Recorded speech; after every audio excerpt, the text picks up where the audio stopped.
नमस्ते दोस्तों, अगर आप लोग रेलवे की किसी भी एग्ज़ाम की तैयारी कर रहे हैं तो आज की क्लास में जो भी साइंस के महत्वपूर्ण प्रश्न करवाए जाएंगे, इन प्रश्नों को बहुत अच्छे से समझ लीजिएगा, इनका कॉन्सेप्ट समझ लीजिएगा, तब जाके आप एग्ज़ाम में अच्छा कर पाएंगे।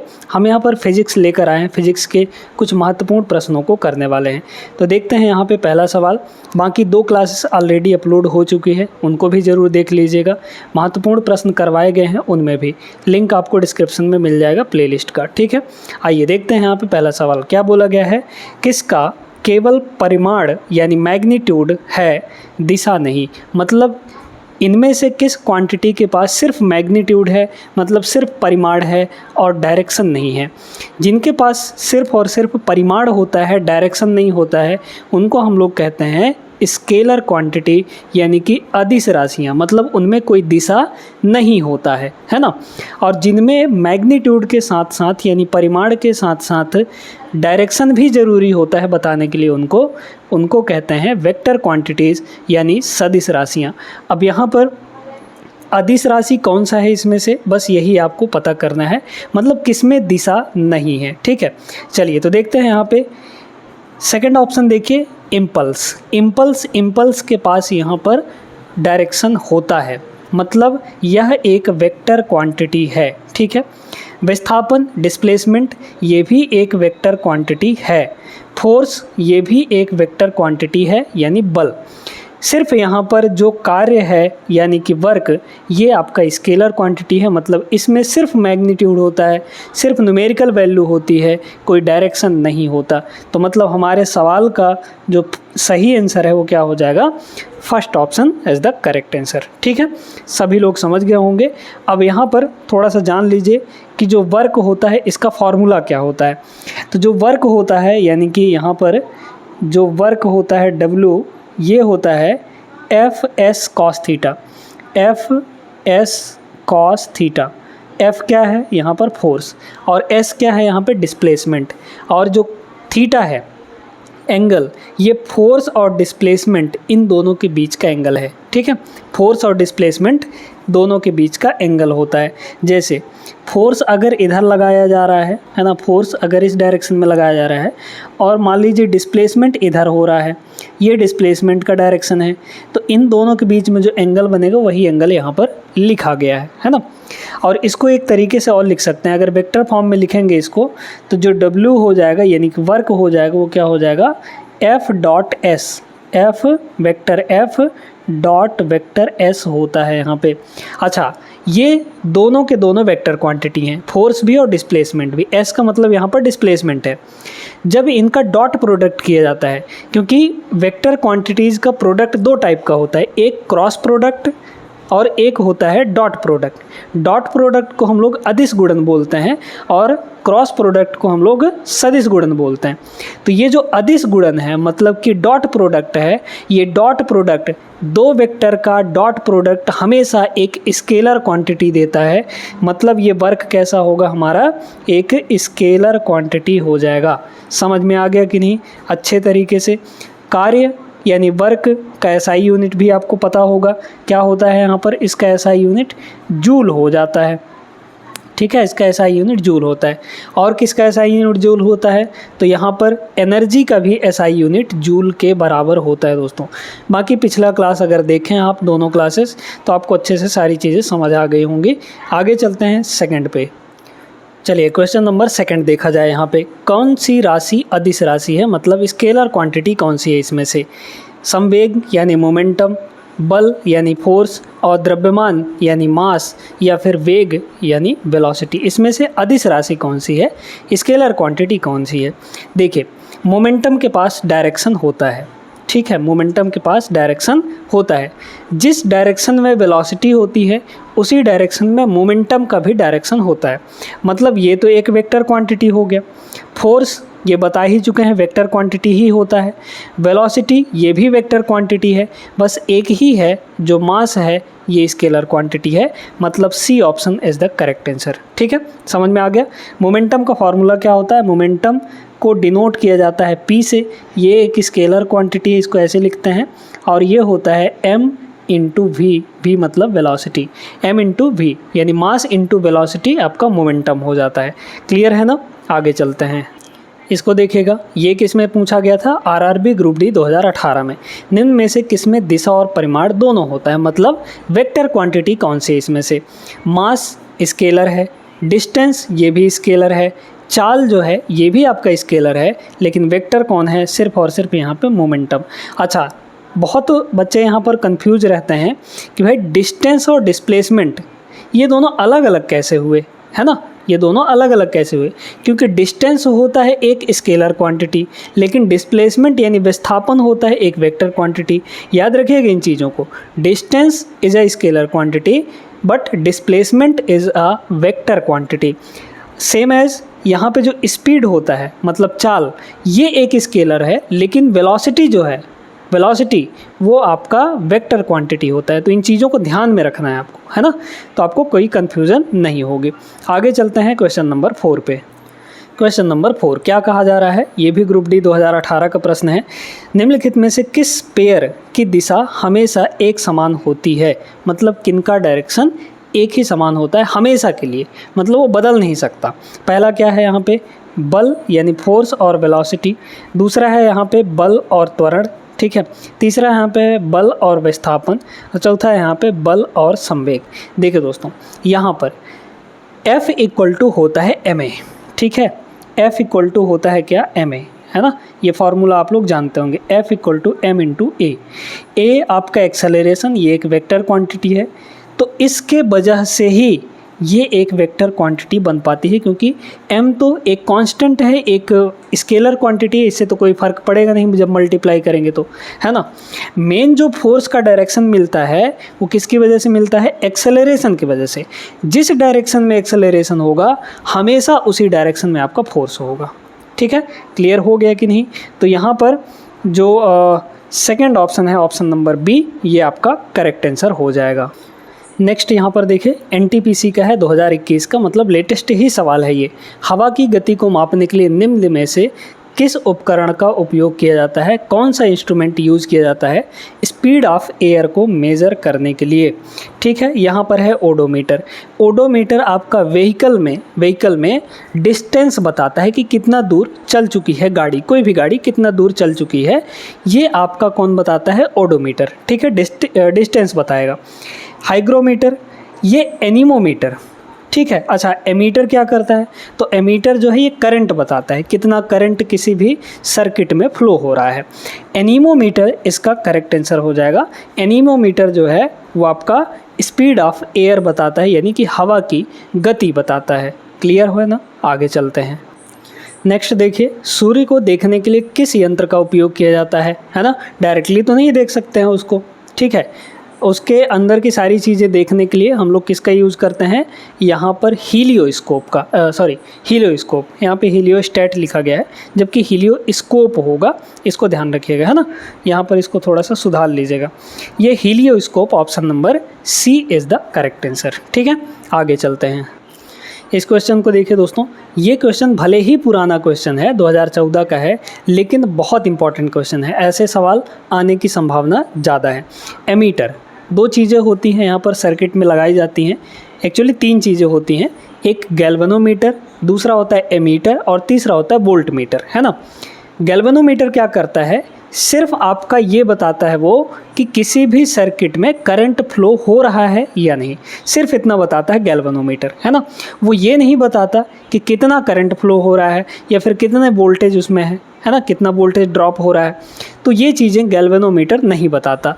बताता कौन है यहाँ पर? एमीटर। एमीटर क्या करता है? आपका किसी भी सर्किट में कितना करंट, कितने एम्पियर का करंट फ्लो हो रहा है वो एमीटर बताएगा, ठीक है। जैसे यहाँ पे एक ये वायर है, इस वायर में मान लीजिए करंट फ्लो हो रहा है, तो इस वायर में जब करंट फ्लो हो रहा है तो अगर हमें इस वायर में फ्लो करंट को निकालना है कि कितने एम्पियर का करंट फ्लो हो रहा है, तो हम क्या करेंगे?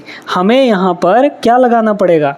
इन दोनों के बीच में एक एमीटर लगाना पड़ेगा, मतलब जो करंट को मेज़र कर सकता है ना। तो यहाँ पर सर्किट के साथ साथ एकदम साथ साथ लगाना पड़ता है किसको, एमीटर को, यानी कि सीरीज़ कनेक्शन में होता है। हमेशा ध्यान रखिएगा कि जो एमीटर होता है वो किस में होता है, सीरीज़ कनेक्शन में होता है। किसी भी सर्किट के सीरीज़ में निकालना है, जिस लाइन में हमको करंट देखना है, करंट मेज़र करना है, उस लाइन में हमें सीरीज़ में लगाना पड़ेगा एमीटर को। क्लियर हो गया। इसके बाद अब देखिए, चूंकि ये सीरीज़ में लगाया जाता है, कंडीशन समझिएगा यहाँ पे, चूंकि ये सीरीज़ में लगाया जाता है, अगर हम सीरीज़ में एक बहुत ज़्यादा रेजिस्टेंस लगा देंगे, अगर बहुत बड़ा रेजिस्टेंस लगा देंगे, क्योंकि इस एमीटर के पास भी थोड़ा बहुत तो रेजिस्टेंस होता है कि नहीं, है ना। अगर एमीटर का रेजिस्टेंस बहुत ज़्यादा होगा तो रेजिस्टेंस क्या करता है, करंट को रोकता है, अपोज करता है।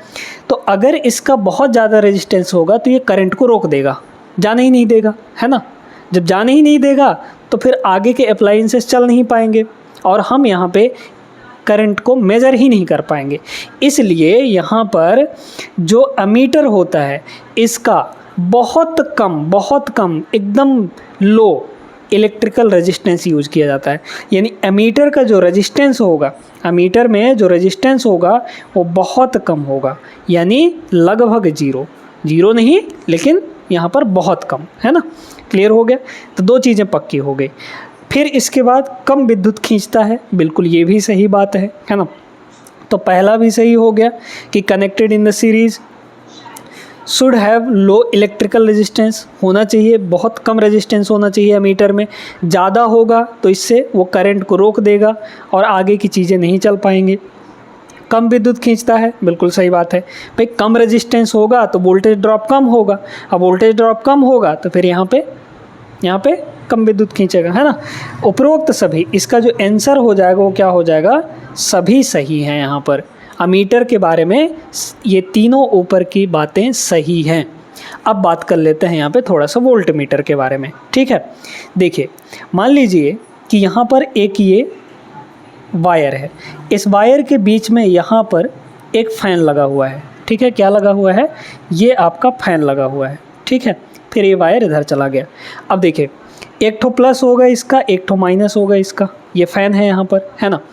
अब हमें ये पता करना है कि ये फ़ैन कितना वोल्टेज खींच रहा है, मतलब कितना वोल्टेज ड्रॉप यहाँ पे इस फ़ैन में हो रहा है। तो अगर हमें वोल्टेज फाइंड करना है तो हम क्या करेंगे कि यहाँ पर इन दोनों के बीच में दोनों ये जो पॉइंट है ना यहाँ वाले, इन दोनों पॉइंट के बीच में हम लोग यहाँ पर क्या लगाते हैं, वोल्ट मीटर लगाते हैं। मतलब हम यहाँ से साफ तौर पर देख सकते हैं कि अगर हमें कहीं पर भी वोल्टेज ड्रॉप निकालना है, यानी वोल्टेज पता करना है कि कितना वोल्टेज ड्रॉप हो रहा है यहाँ पे, तो हमें इसको सीरीज़ में लगाने की ज़रूरत नहीं है। सीरीज़ में लगाएंगे तो वोल्टेज पता ही नहीं चलेगा, है ना। सीरीज़ में लगाएंगे तो वोल्टेज पता ही नहीं चलेगा। इसलिए वोल्ट मीटर को हमेशा किस में लगाया जाता है, पैरेलल में लगाया जाता है। ध्यान रखिए दोस्तों, एमीटर को सीरीज़ में लगाया जाता है, लेकिन वोल्ट मीटर को पैरेलल में लगाया जाता है, यानी कि समांतर संयोजन में लगाया जाता है। अगर इसको पैरेलल में लगाया जाता है तो मान लीजिए, थोड़ी देर के लिए ऐसा समझिए कि अगर ये पैरेलल में लग गया और मान लीजिए कि इसका रेजिस्टेंस बहुत कम है, तो जब रेजिस्टेंस बहुत कम होगा तो रेजिस्टेंस कम होने से आपका करंट फ्लो बढ़ जाता है। मतलब जो करंट मान लीजिए यहाँ से आ रहा था कुछ करंट, है ना, वो करंट अगर इसका रेजिस्टेंस बहुत कम है तो ज़्यादा से ज़्यादा मैक्सिमम करंट जो है इधर से निकल जाएगा, फैन में जाएगा ही नहीं करंट, है ना। इसलिए वोल्ट मीटर का जो रेजिस्टेंस है ये बहुत ज़्यादा रखा जाता है। वोल्ट मीटर का जो रेजिस्टेंस है ये ज़्यादा होता है। जब ज़्यादा होगा तो ज़्यादा होगा रेजिस्टेंस, तो इधर करंट बहुत कम आएगा। इधर करंट जब बहुत कम आएगा तो ज़्यादा से ज़्यादा मैक्सिमम करंट कहाँ जाएगा, फ़ैन की तरफ चला जाएगा। समझ में आ गया कि नहीं, ऐसा क्यों करते हैं, पैरेलल में क्यों लगाते हैं, सीरीज़ में क्यों लगाते हैं, और पैरेलल में लगाते हैं तो उसका रेजिस्टेंस हाई क्यों रखते हैं, सीरीज़ में लगाते हैं तो रेजिस्टेंस लो क्यों रखा जाता है। ये सारी कॉन्सेप्ट आपका क्लियर हो गया होगा, ठीक है। उम्मीद करते हैं समझ आ गया होगा। अगले सवाल पे हम लोग चलते हैं।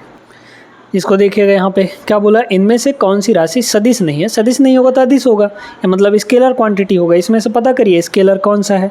देखिए फोर्स वेक्टर है, विस्थापन यानी डिस्प्लेसमेंट वेक्टर है, इस एक्सेलरेशन ये भी वेक्टर है। ये 3 क्वांटिटी आपकी वेक्टर हैं, तो स्केलर कौन होगा यहाँ पे, ऑप्शन नंबर फर्स्ट हो जाएगा यानी पावर। ठीक है, तो पावर यहाँ पर आपका क्या होता है, स्केलर क्वांटिटी होता है। पावर का फॉर्मूला क्या होता है, पावर का जो फॉर्मूला होता है ये होता है वर्क या फिर एनर्जी डिवाइड बाई टाइम। ठीक है, वर्क डिवाइड बाई टाइम ये होता है। तो चूंकि वर्क ये भी स्केलर है, टाइम ये भी स्केलर है, दोनों स्केलर डिवाइड करेंगे तो एक स्केलर क्वांटिटी मिलेगी।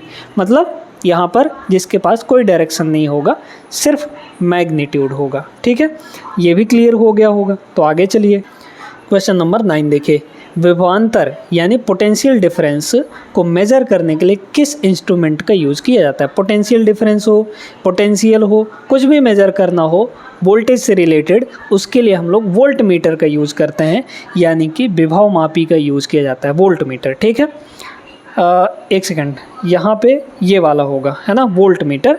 Option number D is the correct answer. विभव मापी नहीं होगा, वोल्ट मीटर होगा, है ना। फिर यहाँ पर क्या बोला गया है, एमीटर करंट मेज़र करने के लिए, गैल्वेनोमीटर बता ही दिए हैं, सिर्फ और सिर्फ ये बताने के लिए कि उस सर्किट में करंट फ्लो हो रहा है कि नहीं हो रहा है।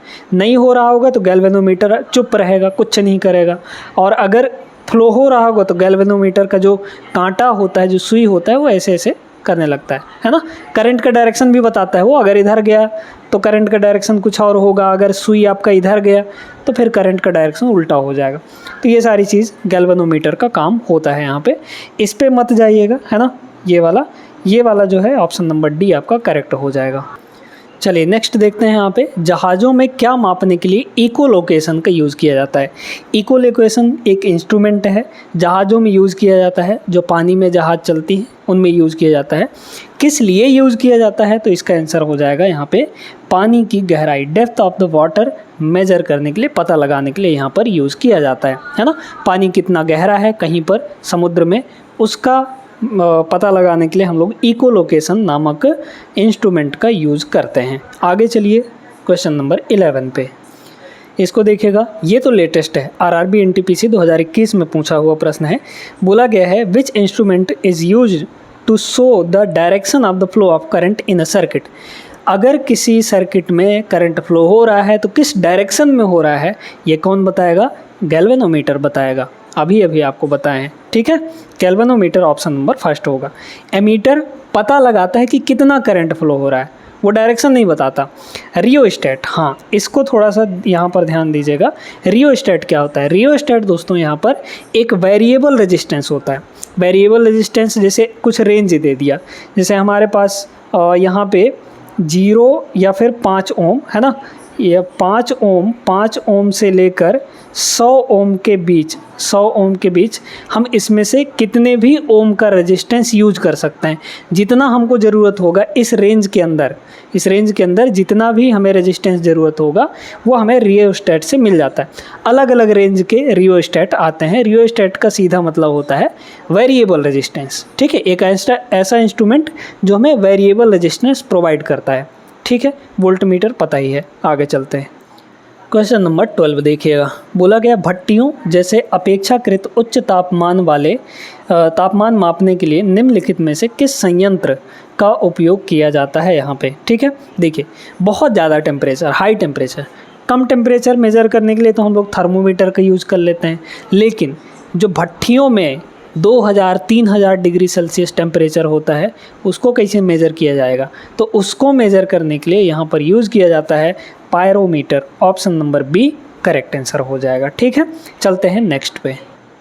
बहुत ही प्यारा सा प्रश्न है ये, निम्नलिखित में से कौन सी मशीन झूठ का पता लगाने वाली मशीन है, ठीक है।